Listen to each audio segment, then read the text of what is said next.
नमस्कार जय जगन्नाथ मु पद्मिनी आपण मानकु स्वागत करछि मोर Odia beauty blog and health tips channel रे। ते दर्शक बंधु जदि आपणकर केश बहुत परिमाण झड़ुची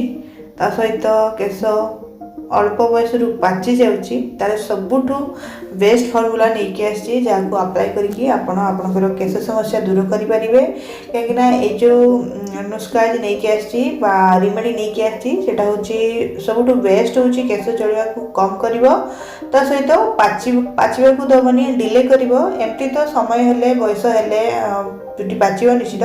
किंतु अल्प बयस जो पाची जाए समस्या देखादेवनी कमिज डिले हो ता सहित आपंकर केश बहुत फास्टली बढ़िया बहुत जल्दी जल्दी बढ़िया जब आप केश बढ़िया चाहूे केश काटी चुटी काटी चुटी झड़ी झड़ी पतला हो गलानी ताकू आउ थे माने पुणी थे आपको केश को चुटी को मोटा करें सिल्की करें शाइनर करें मुझे यूज कर सारापर ही एक्सपीरियंस आप सहित सेयार करें तेज निश्चित भाव में बहुत उपकारी आप समस्त मिल बहुत इजी आपको आम खाऊ भी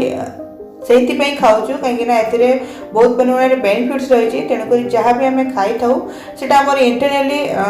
आमको प्रोवाइड करे विटामिन्स मिनरल्स प्रोटीन्स किंतु जदि आम बाहर भी या यूज करवा निश्चित भाव में सी आम केशर काम कर तेज तेणु दर्शक बंधु आम तेल लगाऊँ कहीं आम स्काल्प को पोषण दब चुटी को नरिशमेंट दब तो द्वारा चुटी आम भल रुटी नरम चिकन बढ़ झड़बनी तेणुक आम तेल मालिश करुँगी आम ये किसी रिमेडी केशर अप्लाई करवा स्काल्प रे अप्लाई करवा से निश्चित भाव में आम स्काल्प को हेल्थी रखिबो केश झड़ा समस्या को कम कर केश बढ़ आउ केश कला नेचुराली कला जोटा कि आमर हूँ भुसुंग पत्र तो मु पूरा फ्रेश भुसुंग पत्र गचर तोलिकी आनी भल भाव में धोई नौ पाखापाखि मुठाई नौ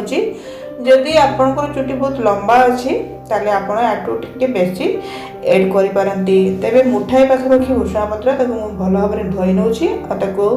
आम गोटे ग्लास पानी जदि क्वांटिटी आप बेसी होती 2 ग्लास पानी देकी 5 ରୁ 10 मिनिट फुटे ने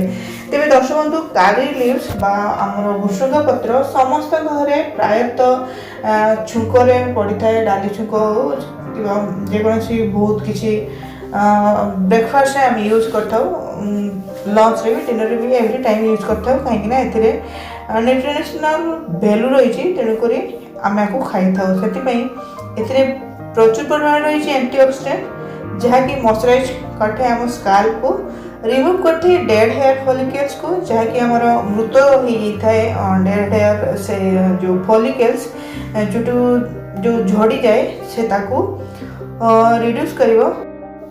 रिमूव कर सहित नुआ केश नुआ चुटी उठिबो ता सहित कारी लिव्स आमर भुसुंग पत्र बेनिफिशियल अच्छी कहीं रही बेटा कैरोटीन प्रोटीन जहाँकि आम केश को प्रिवेंट करता है हेयर लॉस रु केश झड़ा सहित जो जनक चुटी बहुत पतला हो जाता है चढ़ी चढ़ी से पतला हबार रक्षा कर केश को हेल्दी कर सहित प्री मैच्योर ग्रेइंग रु केश को रक्षा कर तेरे करी लिव्स प्रोटीन रही भरपूर मात्रा रे प्रोटीन रही सहित रही आमर बीटा कैरोटीन तेणुक आम केश बहुत भल तेणुक ये केश को बढ़े था मेंटेन करता है ओवरऑल आमर केशर स्वास्थ्य को ता सहित बेटा कैरोटीन और एमिनो एसिड्स रही जहाँकि हेयर लॉस को कम करे केश गुड़ा को स्ट्रेंथ देता है और रिजेनेरेट करते नुआ केश उठापी रिग्रो करने न्यू हेयर बा नुआ बाल बा नुआ चुटी आम स्काल्प रे पुणी थे उठी था तेणुक हेयर को रिग्रोथ कर बहुत बड़ा काम करता है तो आपण फुटे ने जोटा कि बहुत इजी निश्चित समस्ते करें खास करके खरा दिन में तेल लगाई भल लगी न था तेणु जो दिन भी आप शांपू कर करके भल भाव धोई सारापर टिके जो दर शुखला हो चुटी पुणी थे ये पानी को अप्लाई करने अप्लाई करिकी ताकू आधा घंटे रु 45 मिनिट रु घंटे पर्यंत रखिकी ताकू केस को धोई नेबे बा चुटी को धोई नेबे सादा पानी रे। तो आपण एमती स्प्रे बोतल मध्ये ऐड करके लगे पारंती नले कॉटन साइज रे मध्ये ऐड करके लगे पारंती